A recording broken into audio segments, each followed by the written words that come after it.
Talk with Khalid Ajmain.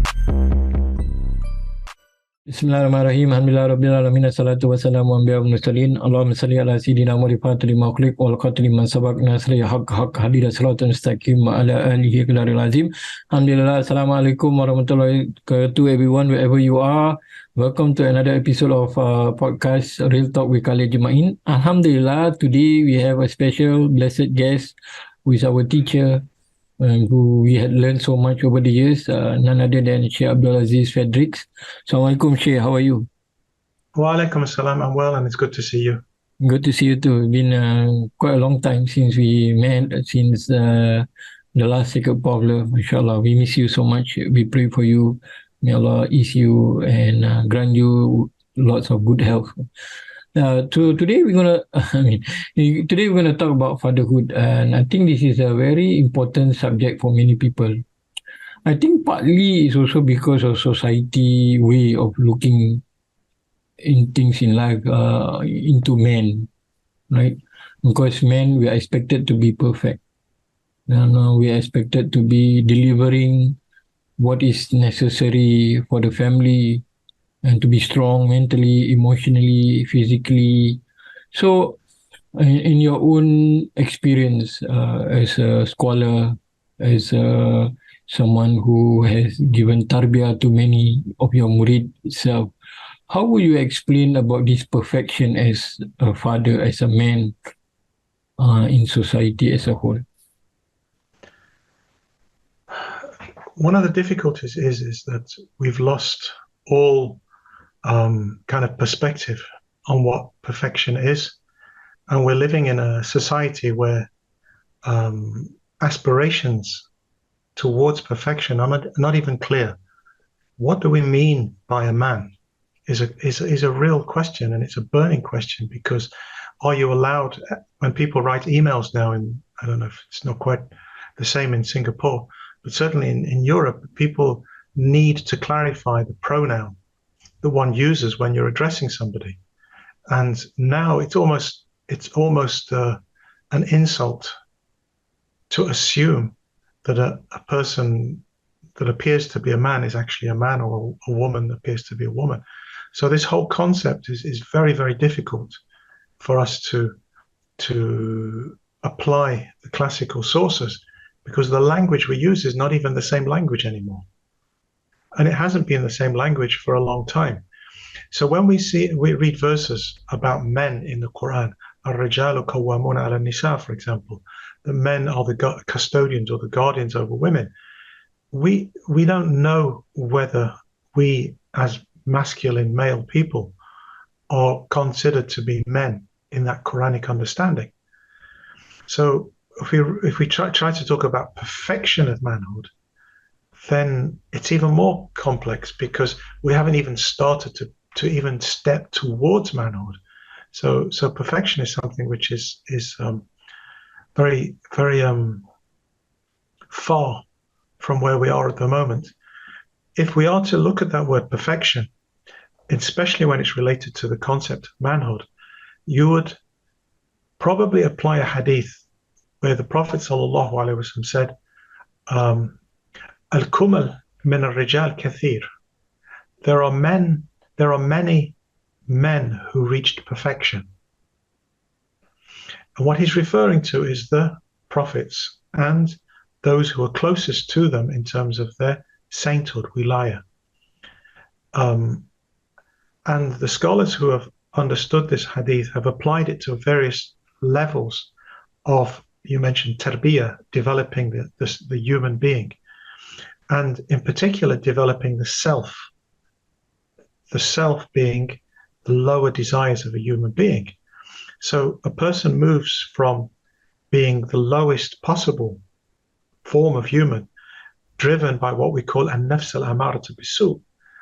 In the nafs al-amaratu bisu, it says in the Quran, indeed, the ego or the lower self drives towards wrongdoing. So this is the lowest level of humankind, so to speak.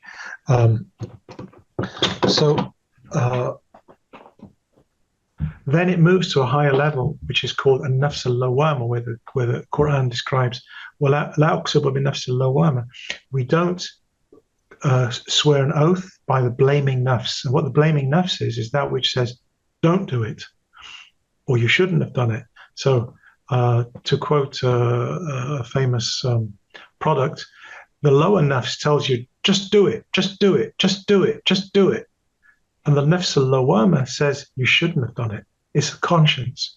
Once you've moved from that, the ego inside you starts to come to a level of peace, which is called a nafs al-mutma'inna, until eventually that peace will lead to Allah's pleasure, nafs al-radiyah wal-mardiyah. And then finally, it reaches the level of perfection. So this development of the lower self is what applies to both men and women. So if we were to talk about the perfect man, we'd have to say the person has gone through this process of training their lower self to the level of perfection. And of course, so there's two problems we have, just to recap. One is our definition of what a man is, and then what are our aspirations towards perfection. That's in the classical Islamic understanding. Interesting, Shaykh, how you define it and how you put it in a way where we begin to understand that what is perfection actually. And then you mentioned about the lower nafs. But the thing is, we know nobody is perfect in many ways, like the Prophet ﷺ, and this is why we mention he's the perfect man. He's the role model for us. But the reality is that not many of us wants to look at our nafs. And how do you define that nafs? Because people who are not into Sufism or Tasawwuf, they would not say that I have nafs. Or even people in Tasawwuf, so they would say, I don't think I have nafs. You know?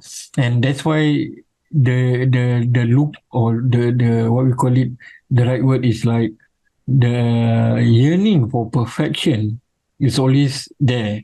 And yet, when we are unable to reach that perfection, we lose our ground, we become self-pity.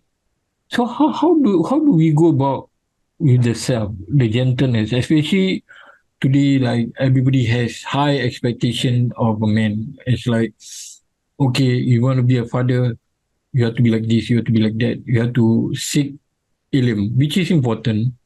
You have to have zikir, you have to this, but people still, kind of melt down in the whole process. So how do we go about it, Shaykh, in this manner?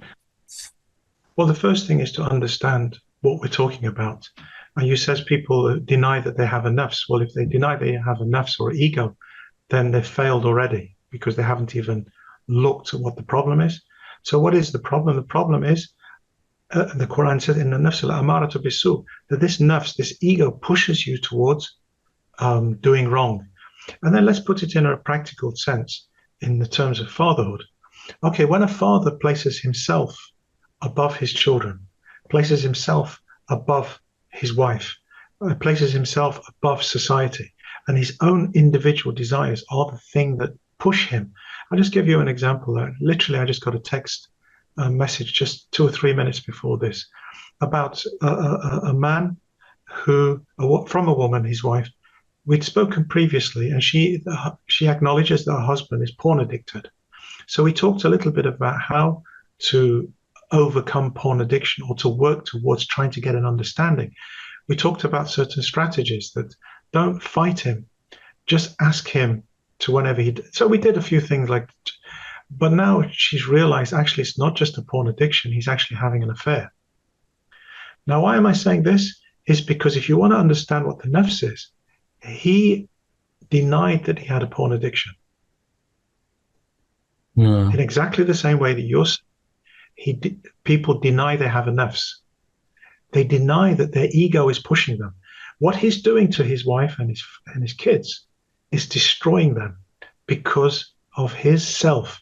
What's meant by the self here? The Quran says, this self, amaratu bisu, it pushes him to do bad. It doesn't mean he's necessarily a bad person. What it does is his nafs, the thing inside him that is pushing him towards porn addiction, the thing that's pushing him towards pornography, is something which then takes one step forward. And the evil of pornography is that it takes one step and then pushes you to another step, pushes you to another step until you're degraded completely as a human being. So in the case of fatherhood in particular, if you don't understand what the nafs is, then you can't understand who you are. What is the definition of chivalry or manhood? Well, if we were to look at the Arabic term for manhood, and I mentioned this in a group of various ages in Manchester a few months ago, and I says, what do we mean by the word futuwa? Futuwa is a word which is not easily translated into English, and I knew there were lots of Arabs in the audience, so I expected some lively discussion, but this was really lively. One of them says, futuwa means being in a gang. And I thought, whoa, where did you get that from? Yeah. And what it meant was, in his understanding, futuwa was the thing that binds male companionship. But in this sense, the word gang implies to do bad. So the bond of brotherhood, so to speak, is around doing bad. And this is what builds the organizations like the Hells Angels, etc. And we discussed why that was completely wrong in terms of language, and why it's developed in this way. And then we went on to several other things. And eventually I gave them the definition. We had the discussion. But in the end, I knew what I wanted to say, which was to quote one of our early scholars, a man called Abu Abdurrahman al-Sulami. And he said, al-futuwa, the meaning of al-futuwa, manhood, so to speak, or humanity, or not, yes, like manhood or masculinity. I prefer to use the word chivalry. The word the phrase that he used, ithar al-ghayr ala nafs, is choosing the other over yourself. This is very important, because if you wanted to go through the stages of the self, the lowest is the one that pushes you as an individual to do wrong. But when you overcome that, because there's a greater good. So in the case of fatherhood, if I'll give you an example. Alhamdulillah, I just had my son, and while he's with me, I had many invitations to do talks and speeches around the country. And every one of them I said, no, I'm busy. I've got more important things to do. I was quite rude. And if anyone's listening that I've said no to over this, they'll understand. And you also understand how important my son is to me. Now, when I did choose something, I wrote to the person and says, I'm really sorry. You don't know me very well. I'm a single father. And my son is my priority.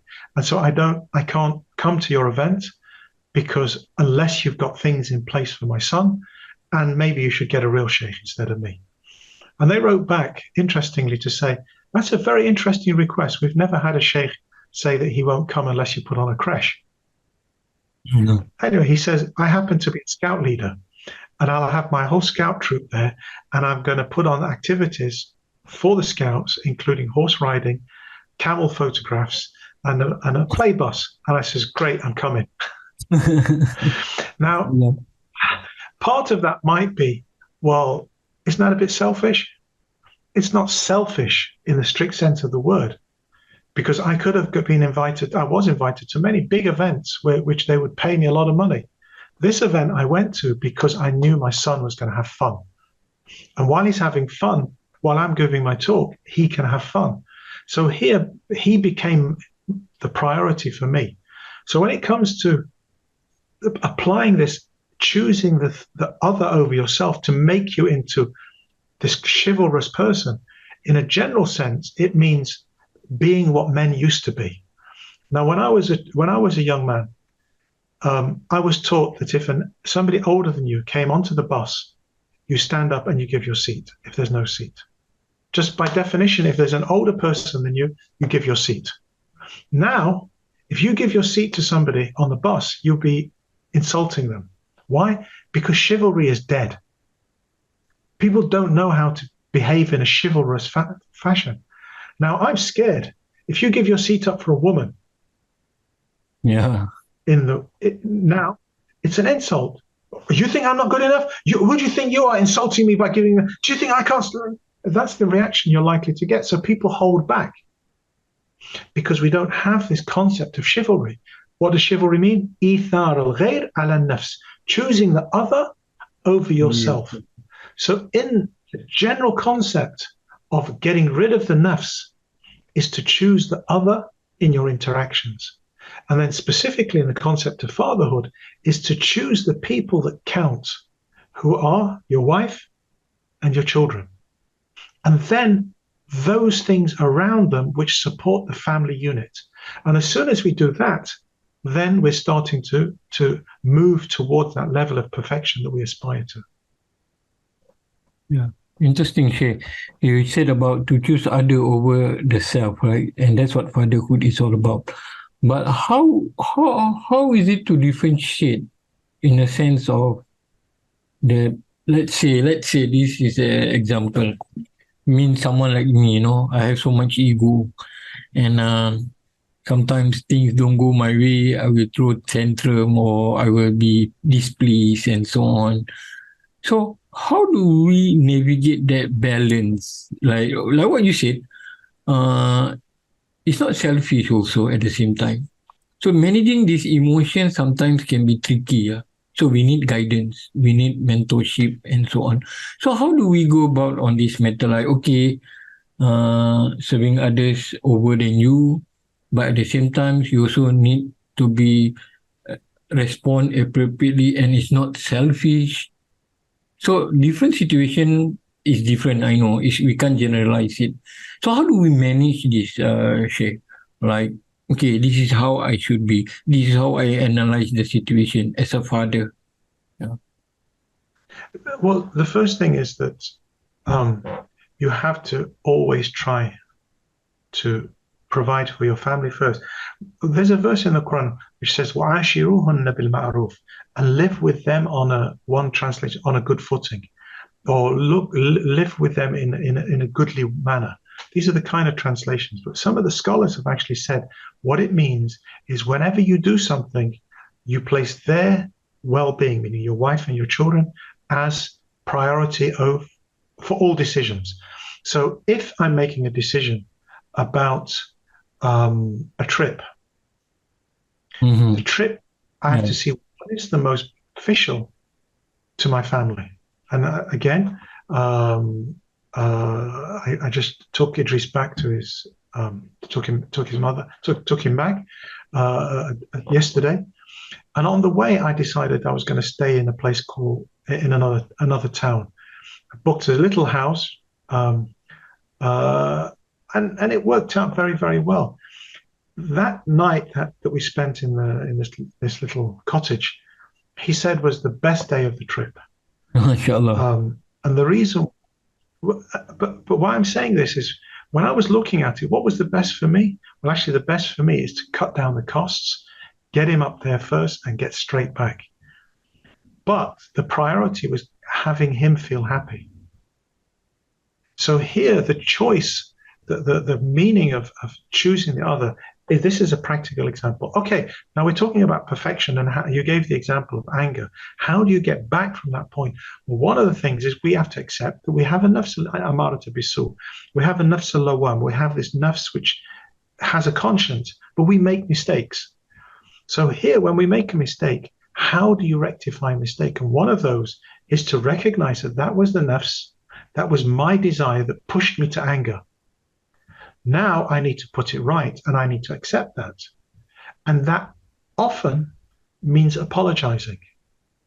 And this is a big change, a big mind shift for many men to think that they can apologize to their wife, or even worse, to their children. It's just not manly in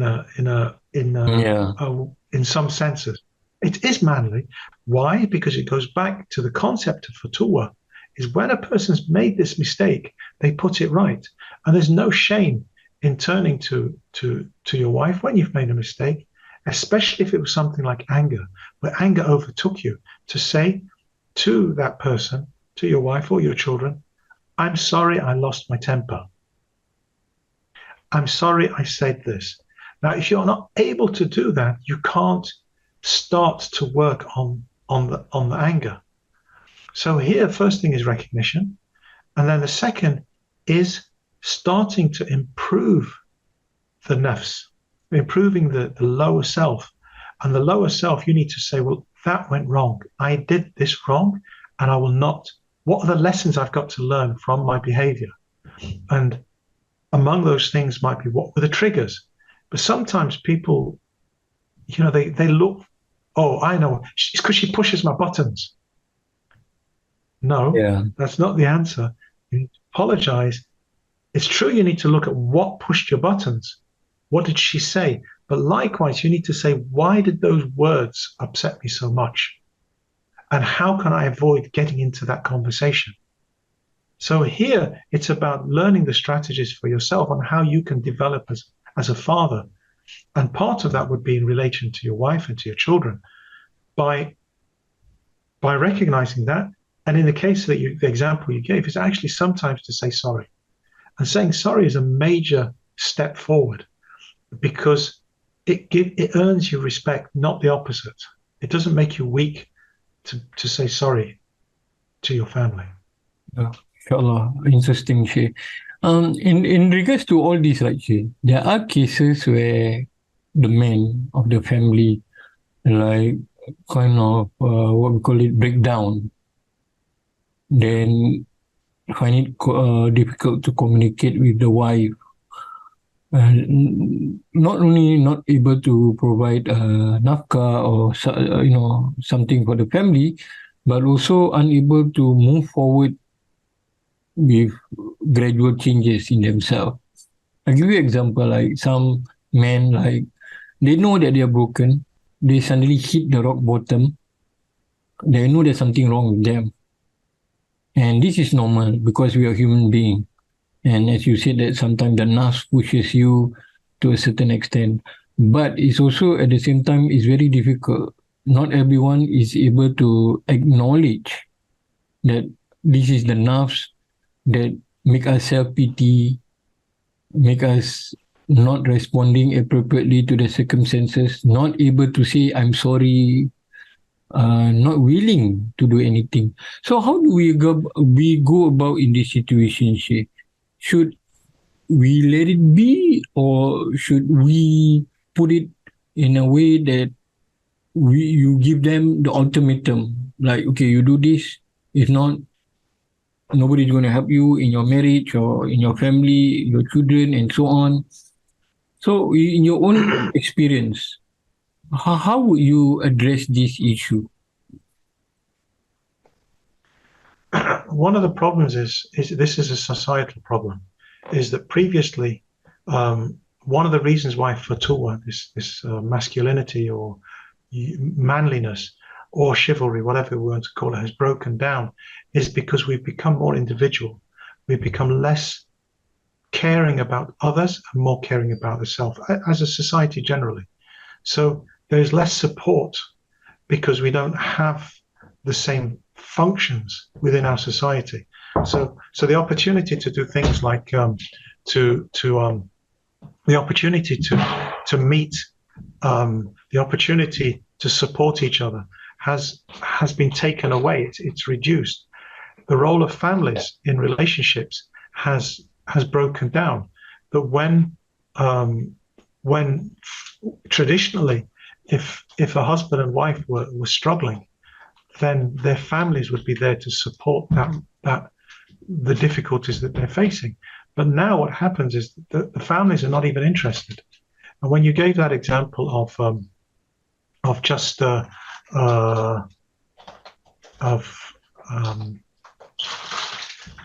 the relationship is breaking down and the husband needs help, usually that choice that you gave, do you just let it go? It is too easy. In many cases, you do have to just let things go, because when it gets to a point, in the end, for example, the example that I just gave about somebody who's cheating on his wife, there might be a point where actually his state is so damaging to the children and to his wife that this marriage cannot provide the security for as a unit. But the answer to the question is there are times where it's going to fall to pieces, but we have to try and put things in place to support people before that. And people's mental health will lead to all kinds of behaviors which will lead to the breakdown of relationships. And I'm pretty certain that the example that I just gave was is related to issues that are going on within this man. No, to just condemn him, to say he's done haram, is not going to solve the problem. Whereas to actually say, let's see how we can support him, it is a much more challenging thing than to say, just to write it off. So the question of whether you just write it off or not is not so simple. It's we need to put things in place. When families can't do it, which is the case in most societies, and I think Singapore is one of those societies which is much more individualistic than a lot of other places, and where support may not be as strong as it was traditionally. In this case, other systems, other procedures, other support networks need to be established. Some of them can be based on the traditional model. For example, the jama'ah, the coming together of men in the mosque. If it's just an old boys club, it's not going to solve people's problems. But if it's a network where people can get support, where they can talk with friends, where they can talk with elders, where they can get a break from their problems, so to speak, and just be in a situation where they can relax in an environment that they feel comfortable in for a short time. I don't say they should go and move into the mosque. What I'm saying is that those functions need to be developed. And most mosques, the Jama'at in the UK, the mosque opens 15 minutes, in some mosques, 15 minutes before the prayer starts, and closes 15 minutes after the prayer has finished. Now, that doesn't give much chance for interaction. Yeah. It doesn't give much chance for younger people to meet people who could mentor them. It doesn't give people a chance for them to have, if they're in a crisis, to be able to sit with somebody and just say, look, I'm really struggling with this. So those structures can be developed from existing structures, like the role of the mosque, like the role of sports. But also it might need to look at other structures, like more specialist things like suicide support, something that we don't traditionally have within the Muslim community. But it's something that's actually needed, from my experience, that some men we're talking about fatherhood here, but people generally, but in the context of fatherhood, there are people that really, really just can't cope. And the option of just ending it is sometimes appealing because they get no support. So the answer to the question is not so simple. But what we do need to do is to look at how we can establish structures to help people. Yeah, thank you, Sheikh. That's very interesting. I mean, it's very deep and insightful. And it's always about how we understand different situations, different men going through, and realizing that the need to have a space, support, and understanding where the brokenness is from is crucial, right? So, but how about this, example of men who knows that what they're going through, their nerves, and they realize like they do not, how would I put it, like in a way that affected their children. From what I saw in my own experience dealing with social issues or meeting people from the community in Singapore itself, right? I realized like many people are broken because of their father, right? I mean, if you're not that unbiased, sorry? Did you say their partner or their father? I didn't quite hear. Can you, what? They're broken because they are broken people. I mean, they are broken, and in a way that they always share later on about their father, right? So it's about like, oh, my father had infidelity, it affected me. My father had an affair, or my father sexually abused me, or my father did this, like physical abuse and so on. So if you, as a father, right, as let's say example me as a father, and I'm gonna be, I have a son or I have a daughter, and then I realize that there's something wrong with me, like you said, the nafs. So I'm dealing with it. I'm doing zikir, I'm introspecting, I have a spiritual guide.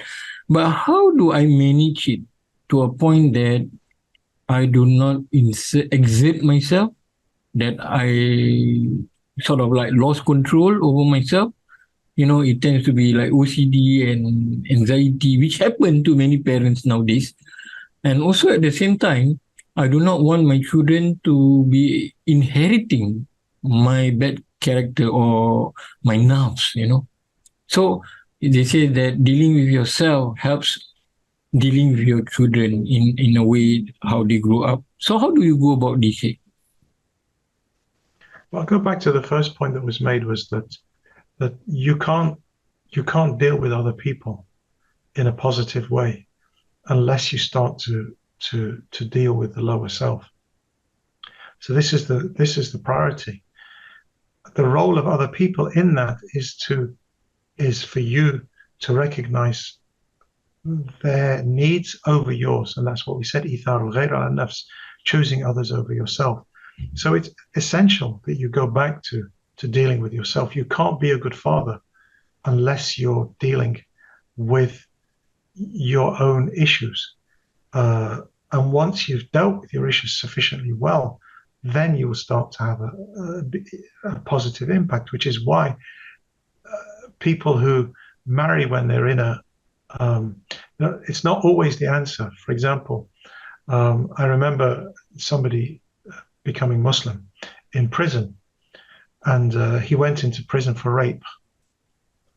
So he hadn't lived a life prior to prison, which was a wholesome, healthy life.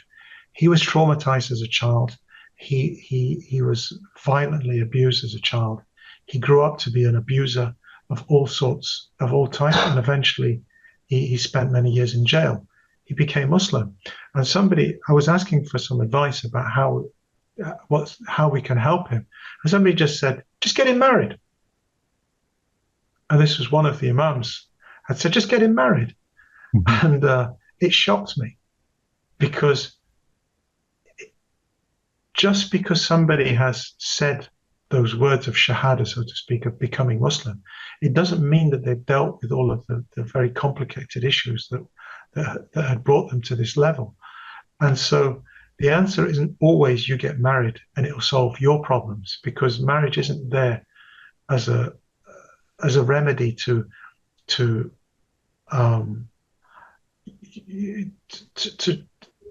this kind of trauma. Hopefully, when the person's ready to be a good husband, ready to be a father, marriage will be right for him. But sometimes it's actually important that people know how to deal with their own issues, so that when they go into a marriage, that those issues are not going to destroy the people around them, because that's just multiplying the trauma. And in some ways, it'd actually be better that they're not becoming fathers, that they don't become husbands. Yeah. They concentrate on themselves to the level that they are then ready sufficiently to make the journey with somebody else. So trauma is you can't fix it by just being in a marriage or having kids, because you can just multiply. Yeah, that is an interesting point, and I think a lot of people don't really understand that. And I felt that it's also a journey in knowing the self and true self, right here. But also on the other hand, I always feel that people always thought like if you are someone who always seek knowledge, and you are someone who love to zikir, you tend to be perfect in many ways. But you mentioned dealing with trauma, and sometimes we call it past emotional baggage, is something that we cannot undermine completely. what people go through. But at the same time, how do we, recognize, or how do we be able to say to ourselves that we need to reform ourselves as a man, or we need to fight against these nows and reflect upon ourselves like, okay, I need to improve this area. I need to go into this area where I can be better than yesterday. For example, my temperament or how I see things in life. And it takes time, right, to develop this, as you mentioned, and so on. But people tend to give up, and people tend to say like, "This is not for me. It's too tedious. It's too heavy." And so, should we just give up, or should we just like leave it that person alone? I think you mentioned earlier something similar, right? But there are people who we know going through this, and we know that we are not able to help them if they do not want to help themselves. Yeah. So how do we go about on this? First of all, there's just to clarify the connection between people doing dhikr and knowledge and this false assumption that these people are somehow better than others. In fact, in some ways, they face greater challenges in their behavior and in their emotional states for two reasons. One is often the driving force towards good is actually a traumatic experience. And this is my experience with people that have come to the deen.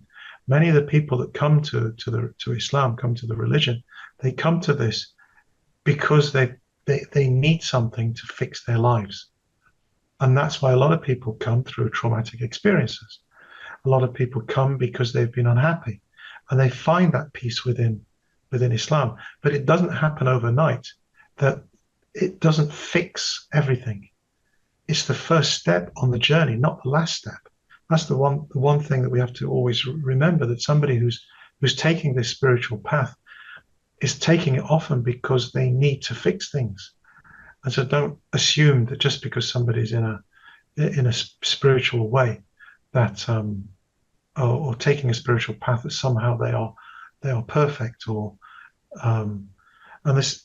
Yeah. And I'll give you an example. One of our teachers, Shaykh Jibril, who's from the same area as you, just over Brunei, he was asked about a teacher who seemed to attract a lot of people with behaviors that were questionable. So if you went to see the Shaykh, often you'd find a level of free mixing which would be questioned. You'd find people behaving in a way, so you'd find people that were not maybe praying. And somebody asked Sheikh Jibril, how can you condone this Sheikh when there's so many questionable people around him and people that do such bad things? He turned around to the people, and this really sticks in my mind. He said, if you go to a surgery, a doctor's surgery, what will you find? Sick people. So don't make the assumption that everybody that's dressed like a Sufi and wears goes to the dhikr and things is somehow some holy man or holy person. The second thing, so that's the first thing that needs to be clarified. The second is that there's an Arab phrase which says, a thief never enters an empty house.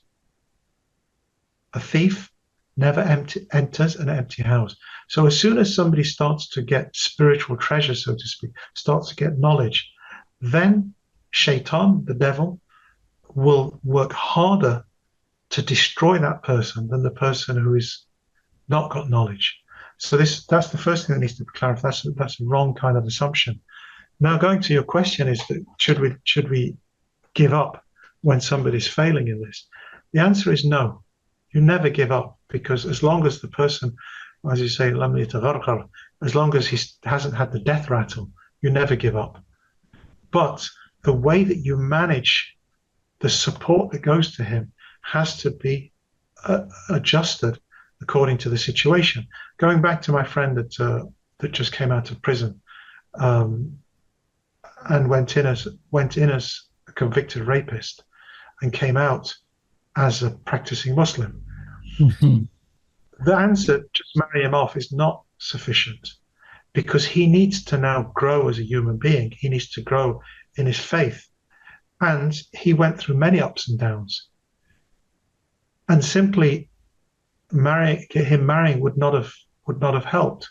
What we needed to do is to provide him the support in a different way, which is away from women for a while.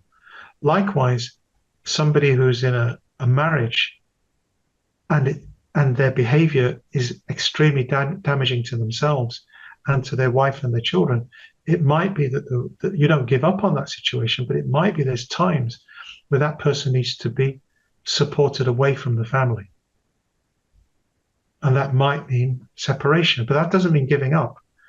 It might be that the children need to be taken away and supported in a different way by other extended family.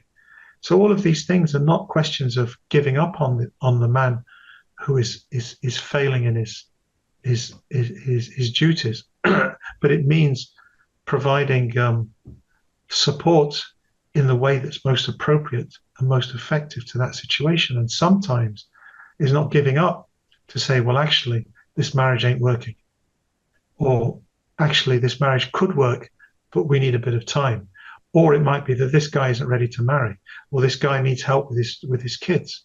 And this process, what we as a society, as a community, need to follow. We need to put these supports in place. We don't give up. Yeah, Shay, what would your advice be for men who is struggling right now on their own? Like, for example, they have low self-esteem. Now, I have quite a number of men who told me that they feel ashamed because their wife earn more than them, and then their children know that their wife earn more than them, and they feel. To me, there's nothing wrong with it because I've seen so many, and I don't see anything wrong. But some men they do feel inferior, and they do feel weird and ashamed. What your advice and what's your thoughts on it? Yeah. Again, it goes back to this question of what is the nafs. One of the definitions of the nafs is that which feels insulted and feels praised. So when you feel, oh yeah, I'm really good. You know what I've done? Yeah, did you know what they said about me? Did you read that review? Do you know how many likes I got for that post? That thing there which feels that praise is the nafs. And that thing which feels insulted and hurt is also the nafs. So it's the same thing. So this person who is offended and hurt by the fact that he earns less than his wife is the nafs. This is what. So that person needs to deal with that. But likewise, we also need to support him in how he deals with that. And that is not to rub it in his face, to talk about things that he contributes, to help him to contribute. To help him to deal with the fact, well, actually, if you don't earn enough money, you're not earning as much, but you're still earning an honest living, or you're trying to earn an honest living if they're not earning a living. And to help them to get self-worth, but not to feed that nafs. And that's a difficult balance by supporting that. And that takes time, and it also takes understanding and subtlety in the way you deal with that person. And again, that requires good company. The wife needs to deal with him in a particular way. The children also need to know that they shouldn't be mocking their father and things like this. Yeah, interesting. Thank you, Shay. So, Shay, we are coming towards the end of this podcast interview. There's so much wisdom through it. What would your advice be for all the men out there who are struggling alone, or they are married but they are struggling to make decision whether to remain in the marriage or to leave, or they had done something that is totally unacceptable. For example, like exposed infidelity and so on. And now they're struggling to cope with the shame and guilt. What would your advice be for all these men? Well, they're all different cases. So the person who's alone and unmarried, then my advice was to seek good company. The Prophet ﷺ said, صحبة الخير خير من الوحدة الوحدة خير من صحبة السوء. Good company is better than being alone, and being alone is better than bad company. So my advice to that person would be to look for good company. For the man who's in an unhappy marriage, then part of it would be that they do need to find good company. But unfortunately, it might be misunderstood because some people they think, well, what I need to do is to just go to the club, just go to the mosque, go to the men's group, and not deal with the issues of the marriage. So part of it is finding good company because good male company will help, but it won't help with the marriage. What needs to be done is, why are you unhappy? What is it that's causing this unhappiness? And if you can't work that out on your own, then that's the time to seek help. That's the time when communication is important. So for that person that's in an unhappy marriage is different to the person who's unhappy being single. And then finally, the third example you gave is somebody who's done wrong and needs to deal with that. And one of them is to accept what's been done wrong and to start to put it right. And that's a different case as well. For example, the example of infidelity, which you gave, and which I also mentioned, is if the person is willing to address it, then they have to address it and move forward. And if they're not willing to address it, then they need to be made to address it, because a marriage can't continue with these kind of situations. So this is where the company comes into, is that if somebody is cheating on their wife, or another example is where somebody is financially abusing the wife, then that needs to be put right by helping them to recognize that. Prophet ﷺ says, help the dhalim wal madhlum. Help the one that does wrong and the one that has been wronged. The one that has been wronged is easy to understand. So we help the wife who's been cheated on. But likewise, we need to help the one who has done the wrong, which in this case is the cheat, the one that the husband or the father that's cheated. Thank you, Sheikh, for today's time and beautiful and insightful wisdom, knowledge, and advice that you have given us. May Allah preserve you, and may Allah give you good health and long life, and may we continue to benefit from you, inshallah. We hope, we are looking forward to another podcast interview with you, inshallah. Take care, Sheikh, for your trip tomorrow. We love you. Shukran. And Assalamu alaikum. see you again, inshallah. Assalamualaikum. Welcome to Real Talk.